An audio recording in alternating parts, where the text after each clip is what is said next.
যে তিনি খুব অল্প সময়ে আরও বড় ব্যবসায়ী হয়ে উঠলেন। তিনি সবসময় গরিবদের সাহায্য করতেন এবং ধনী হওয়ার পরও তার সততা ও উদারতা কমেনি। সৎ ব্যবসায়ীর গল্প। এক সময়ের কথা, বাগদাদ শহরে এক সৎ ব্যবসায়ী বাস করতেন। তার নাম ছিল আব্দুল্লাহ। তিনি ছিলেন অত্যন্ত ধার্মিক ও সত্যবাদী। তার ব্যবসা ছিল কাপড়ের, আর তিনি সবসময় হালাল পথে ব্যবসা করতেন।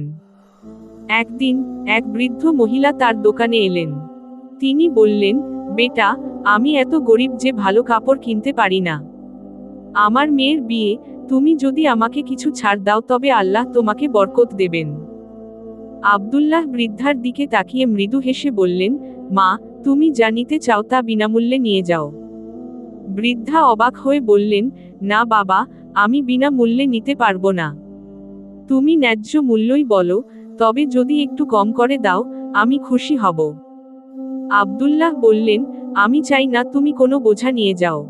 তোমার মেয়ের বিয়েতে আমার পক্ষ থেকে এটা উপহার হিসেবে নাও। বৃদ্ধার চোখে পানি এসে গেল। তিনি আব্দুল্লাহর জন্য দোয়া করলেন এবং কাপড় নিয়ে চলে গেলেন। এই ঘটনার পর থেকে আল্লাহ আব্দুল্লাহর ব্যবসায় এত বেশি বরকত দিলেন যে তিনি খুব অল্প সময়ে আরও বড় ব্যবসায়ী হয়ে উঠলেন। তিনি সবসময় গরিবদের সাহায্য করতেন এবং ধনী হওয়ার পরও তার সততা ও উদারতা কমেনি।